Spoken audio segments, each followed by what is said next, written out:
And welcome back to the Constitutionals Podcast. I'm your host, Chad White. If you didn't know, this is the only podcast for the website, cboscomedy.com. Like I just said, it's a website, go there. This is the second part of the show that we have done previously, now titled The Constitutionals.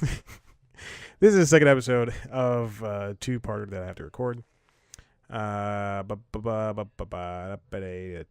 Oh, you know what? I'm looking down here at the stuff that I have to talk about and my Constitutionals topics. And one of the things is written down. I really wish I could slow down and do this, but I gotta hurry up and do this. Was Klepper's new show. I have access to an advanced copy of Jordan Klepper's new show that's going to air, I don't know, at 10 o'clock, 10:30, something like that. They still can't find 11:30 for The Daily Show to pay in peace. But you know what? Conan doesn't have an 11:30, or TBS doesn't have an 11:30 after Conan, so I think it might be fine. And then I was going to watch that, but I never got a chance to, but it's still out there, so I'll watch it at some point. And then also, there's something I wrote down here. It says Joke Theft and F. Jerry. I think F. Jerry, the same company that helped throw the Fire Festival, that also promoted that promoted and created a documentary about the Fire Festival, their very big issue over there on Netflix, and people thought that was a good documentary. It was fine. It was finally made because it was made by the people at Vice Media, but still, F. Jerry was a producer. Anyway, F. Jerry stole some jokes. I think it was, because they were, yeah, because the company was taking jokes and not, they were literally stealing them and not attributing them to the original owners. And I think this was an episode of Planet Money or The Indicator. I believe it was one of those. And I was supposed to star it. I'm checking my podcast right now. My podcast app. Nope, sure as crap did not star it. So that's my fault. But yeah, I think it was an episode of The Indicator or Planet Money over there on... No, yeah, it was Planet Money on NPR. So definitely check it out. Let's find it. NPR, Planet Money, and Joke Theft. All right. The episode is titled Joke Theft, episode 904. Planet Money. Definitely check it out. I will actually link that in the show notes over there for things. So if you are listening to this podcast, you can just click on the show notes and check it out. But I did not talk about Jordan Klepper's show. So there we go. Let me move this up. I'm doing some maintenance. I'm doing a little bit of maintenance. Here we go. I'm so close to being done making this stupid show. How's the new job? The new job is not fun. I genuinely hate talking about it. So this episode of the Constitutionals, this part 2 episode, is going to be about streamers.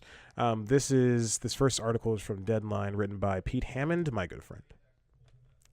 Netflix, Amazon launch live events in expensive streamer battle for Emmy voter attention. So I've done episodes of News Time about this, where you do these for your consideration events, and you go to these conferences and say, this is why you should, this is how we're going to do our shows different. This is why you should vote for us and all this stuff. But then there's also these parties, these events that these streamers throw.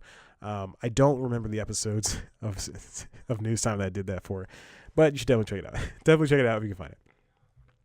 Netflix announced the lineup for its... Now, these next two stories I'm going to talk about are the most recent ones. Netflix announced the lineup for its third annual for your streaming... What? FYSEE. Emmy Battle Plan, beginning a month-long campaign May 5th when director Martin Scorsese and Bruce Springsteen launch a series of live events at Netflix as exhibition space and theater at Raleigh Studios in Hollywood. I think Netflix also just bought the Chinese theater. I'm not sure. It was one of the theaters in Los Angeles they just bought. Springsteen has a TV special, Springsteen on Broadway, and then Scorsese's next film, The Irishman, is going to be on Netflix this coming fall. The near daily series of Q&As, conversations, screenings, and interactive events will close June 9th when Oprah Winfrey will host director Ava DuVernay and the cast of their limited series When They See Us, the story of the so-called Central Park Five. I just saw a trailer for that, and it looks crazy. It looks really good. Ava DuVernay did an insane job. I can't wait to see what she does. She has a superhero movie coming out, and I can't remember which one. But I will definitely watch her superhero movie. Everyone else can go suck an egg. That used to be an insult back in the day. The show's already been 5 minutes long. Jesus. Okay. The Real Men. Blah, blah. Okay. During its run, according to Netflix, the FYSEE will host a quote dozens of insightful and in-depth curated conversation performances, wall-to-wall displays, and take the visitors inside various series and special themed events featuring Ellen DeGeneres, Quincy Jones, and the return of David Letterman, among many others. Wow, so they got everybody in there. They said, "Hey, man, you got a contract with us. You're gonna have to step up. We'll pay you, but also you gotta step up." Unlike rivals Amazon and Hulu, they have so far failed to win either of the marquee series categories, which is true. But Netflix has an Oscar, so I guess that's fine. They have like 2 or 3 Oscars, 3 Oscars. They're nominated for 15. I don't know. I don't remember. They have Oscars, but you gotta win it all. Not to be outdone, Amazon Prime Video is returning to its temporary Emmy campaign central at the Hollywood Athletic Club with the Prime Experience, where you can tour installations of your favorite shows, blah, blah, blah, a bunch of other shows. Amazon will be holding court on Sunset Boulevard until May 5th. Then when it presents the official TV Academy for consideration screening and panel for Homecoming with director Sam Esmail and star Julia Roberts and cast participating. If they didn't cancel all their shows, I understand that Bezos specifically wants marquee shows like HBO, and I only said marquee because I read marquee earlier, which is a thing. You say a word or you see a word that you don't really see often or hear often, and you kind of know the context for it, and people just start using it. Try it. You say a word in a conversation just casually, your friend is going to start doing it. Any Hoosers, if Bezos didn't cancel all these shows, and Roy Price's sake, because he was a touch and the feely person, I think that they would have a lot more shows. Girls, what is it called? Good Girls Revolt would definitely be up there. I don't know if One Mississippi would be, but I think that show's great. Any Hoosers, check it out. You can see all the different things that all the networks are doing for the streaming networks, are doing for the free consideration campaign. Speaking of Netflix, this comes from Deadline, which also Deadline had a revision in the past 2 weeks of their website, and it looks good. It's whiter, and it's easier to read. It doesn't look as garish as it did before. There are still tons of pop-ups, but what can you do? This is from Peter White and Dominic Patton. Netflix reveals viewing data for Umbrella Academy, The Highwaymen, Triple Frontier, and Fire documentary. Again, Netflix will not talk about their ratings until it's something that's out of the world, that's extraordinary. And apparently, Umbrella Academy was watched by 45 million households. I don't know if that means individual households. I don't know if that means people with different accounts, because I could have all right. So for me, I have an account. I pay for the account. I pay for the main account, but it's a shared account with my mom and my stepdad. So they can watch it on theirs, but I can also watch it on mine, which is I probably am the only one that's watching anything. But I don't know if that counts as 2 separate views or 1 view. And I doubt Netflix does that. I think they count as 2 separate views. So the only time they actually announced numbers were for Bird Box, which also was watched by 80 million households in the first month. Highwaymen, starring Costner and Woody Harrelson and Kevin Costner, was watched by 40 million households, which surpassed Triple Frontier, Triple Frontier surpassed it, starring Ben Affleck and directed by J.C. Chandor. That hit 52 million households, which understand that Netflix is raising its prices. Netflix is $15, $12 to $15 for the HDR at 4K thing, which is not really 4K. By the time it bounces off 7,000 servers and gets to you, it's not 4K. Just buy a disc. But they're charging $12 for the common stream, $12 for an account, and 52 million people watch it. 52 million. That's a good number for television. That was how numbers were back in the 80s, the 70s and 80s and 90s. because people had no choice but to watch one of the 5 channels. If broadcast could get that, if I guarantee if the Big Bang Theory was getting those kind of numbers, it would not be ending this year. The same goes for The Simpsons. The same goes for Family Guy. The same goes for Modern Family. The same goes for Brooklyn Nine-Nine. All of these different shows are getting, they're lucky to get 8 million, except for Big Bang Theory, which is getting about, I think, like 10 to 12 million viewers still, something like that.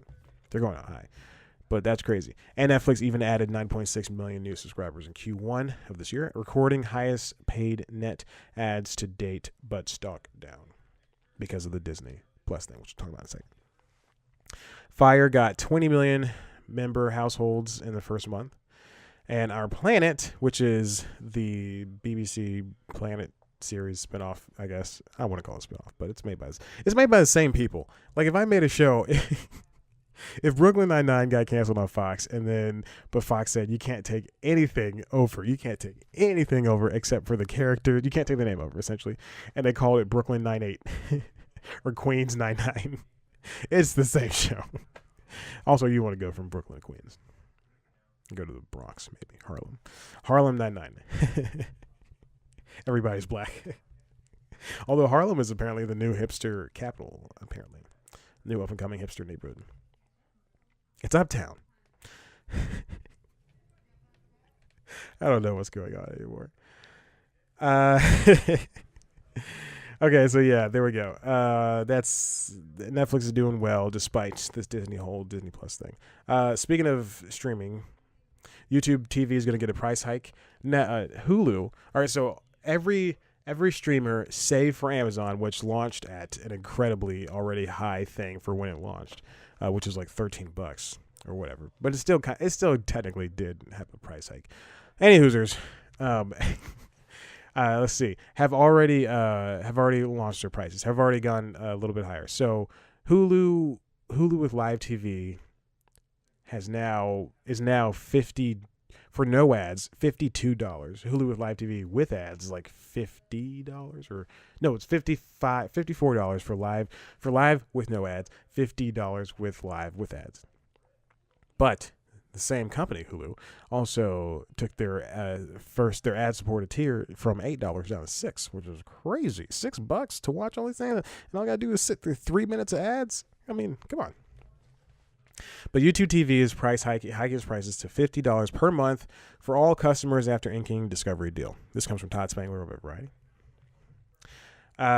So it's about a 25 or 43% increase depending on when you signed up for YouTube with live TV.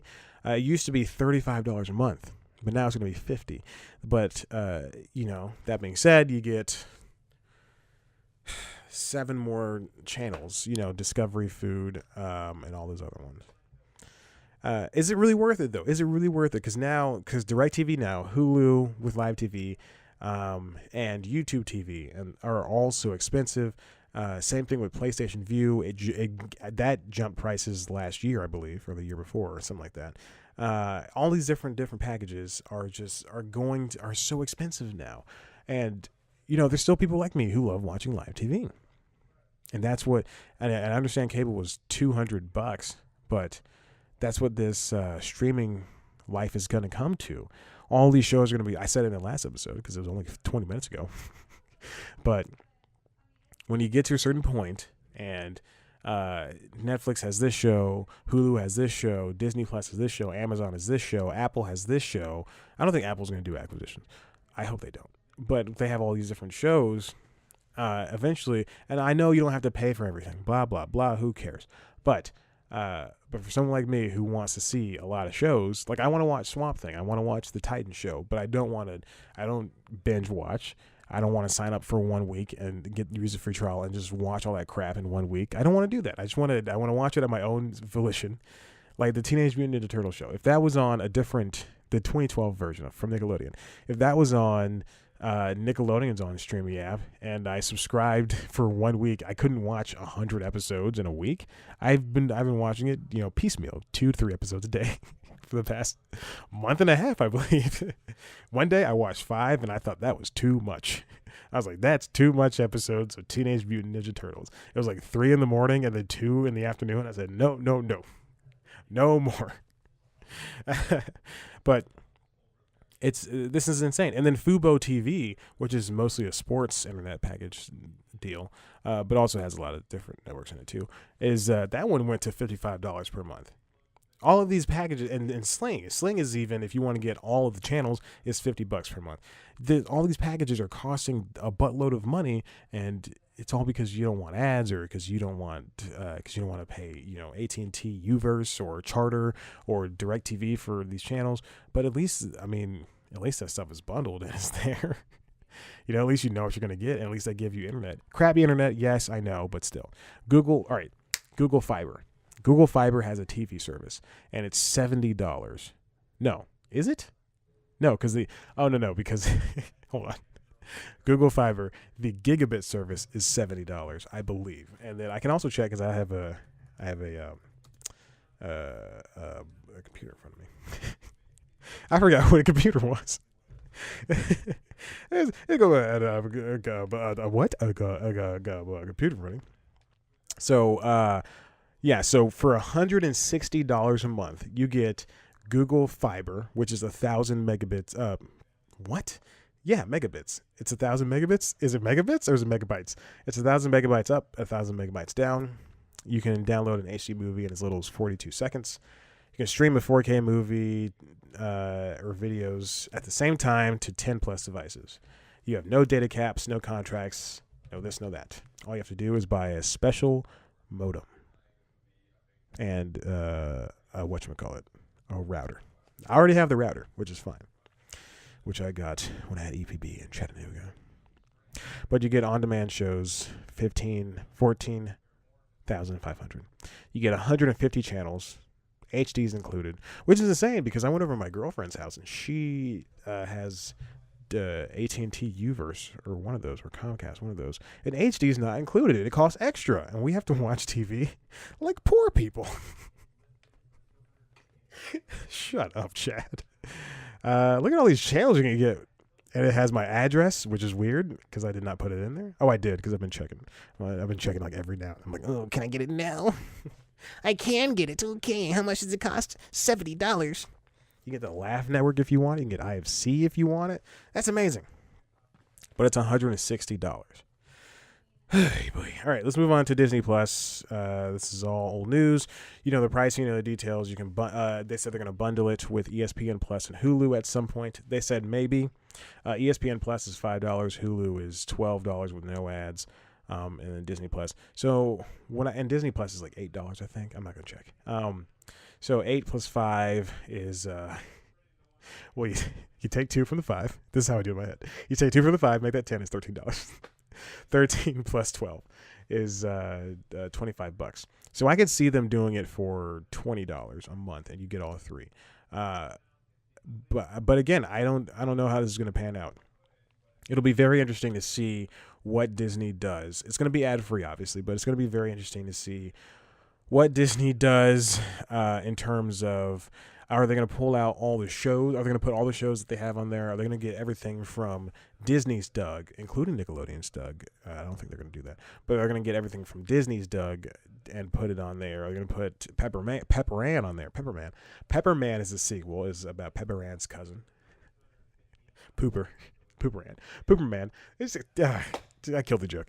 Are going to put Bonkers on there, the TV show Bonkers, that recasted his Bonkers is a bobcat, and he lives in the cartoon world. And so he's a cat, he's a police officer, and he's a really bad police officer. And he has I think in the first half of the show, he has a male partner, and his male partner is like this slovenly guy who hates cartoons. And then in the second half of the show, he has a female partner who I don't remember, but I was reading on Wikipedia, and things are coming back in spurts, but I just can't remember. It's very strange. Bonkers is such a bad show, but I want to see it again. I can think of the theme song. I can sing it right now. I just want to see it.